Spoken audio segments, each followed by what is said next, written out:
നല്ല ഐക്യമാണ് ഇന്ന് ലോക്സഭയിൽ പ്രകടമായത്. Trinamool Congress, Samajwadi party, RJD, NCP, DMK, അത് കഴിഞ്ഞ് ഇന്ത്യ മുന്നണിയിലുള്ള മറ്റെല്ലാ കക്ഷികളും ഒരേ മനസ്സോടുകൂടി തന്നെയാണ് ഈ ബില്ലിനെ എതിർത്തുകൊണ്ട് സംസാരിച്ചത്. എതിർത്തുകൊണ്ട് വോട്ട് ചെയ്ത് 198 പേർ, സഭയിൽ ഹാജരുണ്ടായിരുന്ന 198 പേർ അതിനെ എതിർത്തു. 250ഓളം പേർ അനുകൂലിച്ചപ്പോൾ 268ഓളം പേർ അനുകൂലിച്ചപ്പോൾ 198 പേർ എതിർത്തു എന്ന് പറയുന്നത് ഒരു ചെറിയ കാര്യമല്ല. അതുകൊണ്ട് ബില്ലിനോടുള്ള കനത്ത വിയോജിപ്പും പ്രതിഷേധവും പ്രകടിപ്പിക്കുന്നതായിരുന്നു സഭയിൽ ഇന്നത്തെ പ്രതിപക്ഷത്തിൻ്റെ പെർഫോമൻസ്. ഞങ്ങളുടെ ശക്തമായ ആക്ഷേപം, കാരണം സംസ്ഥാന നിയമസഭകളിലേക്ക് നടക്കുന്ന തെരഞ്ഞെടുപ്പിൻ്റെ ട്രെൻഡും ദേശീയ പാർലമെന്റിലേക്ക് നടക്കുന്ന തെരഞ്ഞെടുപ്പിൻ്റെ വിഷയവും അജണ്ടയും രണ്ടും രണ്ടാണ്.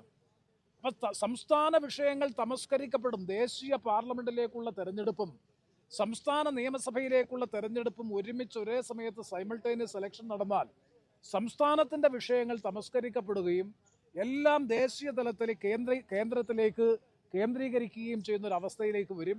അതുകൊണ്ടാണ് ഞങ്ങൾ പറയുന്നത്, വൈവിധ്യവൽകൃതമായിട്ടുള്ള സ്വഭാവമുള്ള ബഹുസ്വരതയിൽ അധിഷ്ഠിതമായിട്ടുള്ള ഇന്ത്യൻ ജനാധിപത്യ സംവിധാനത്തിൽ ഒരു രാജ്യം ഒരു തെരഞ്ഞെടുപ്പ് എന്നുള്ളത് അപ്രായോഗികമാണ് എന്ന് മാത്രമല്ല, അത് രാജ്യത്തിൻ്റെ ബഹുസ്വരതയ്ക്കും ജനാധിപത്യ വൈവിധ്യത്തിനും ചേർന്നതല്ല എന്ന വ്യക്തമായ നിലപാടാണ്, കാഴ്ചപ്പാടാണ് ഇന്ത്യ മുന്നണിയിലുള്ള മിക്കവാറും എല്ലാ കക്ഷികൾക്കും ഉള്ളത്. ഒരു സംശയം ചോദിച്ചോട്ടെ, അതായത് ഈ പുറത്തുനിന്ന് കണ്ടുവരുന്ന രീതിയിലാണ് ഈ എസ് പറഞ്ഞത് 269, നോ പറഞ്ഞത് 198, അപ്പോൾ അത് മൊത്തം 467 വരുന്നത്. അതെന്തുകൊണ്ടാണ് അങ്ങനെ? ബാക്കി 543 പേരിൽ പലരും വരാനുണ്ട്. പ്രതിപക്ഷത്തും ഭരണകക്ഷിയിലും ഒരുപാട് ആബ്സെന്റ് ഉണ്ട്. അതുകൊണ്ട് മാത്രമാണ് അതങ്ങനെ സംഭവിച്ചത്. സ്വാഭാവികമായും ബില്ല് പാസ്സാക്കുന്ന ഘട്ടത്തിൽ മുഴുവൻ അംഗങ്ങളും ഹാജരാകുമ്പോൾ സ്വാഭാവികമായും വലിയ എതിർപ്പുണ്ടാകും.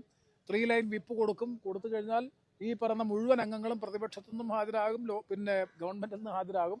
അതുകൊണ്ട് അടുത്തൊന്നും ഈ ബില്ല് പാസ്സാകാൻ പോകുന്നില്ല. ഇന്നത്തെ പൊളിറ്റിക്കൽ സിറ്റുവേഷനിൽ, ഇന്നത്തെ രാഷ്ട്രീയ പശ്ചാത്തലത്തിൽ ഒരു കാരണവശാലും ഈ ബില്ല് പാസ്സാക്കാൻ ഗവൺമെന്റിന് ഈ ഒരു രാഷ്ട്രീയ സമവാക്യം നിലനിൽക്കുന്ന സാഹചര്യത്തിൽ സാധ്യതയില്ല.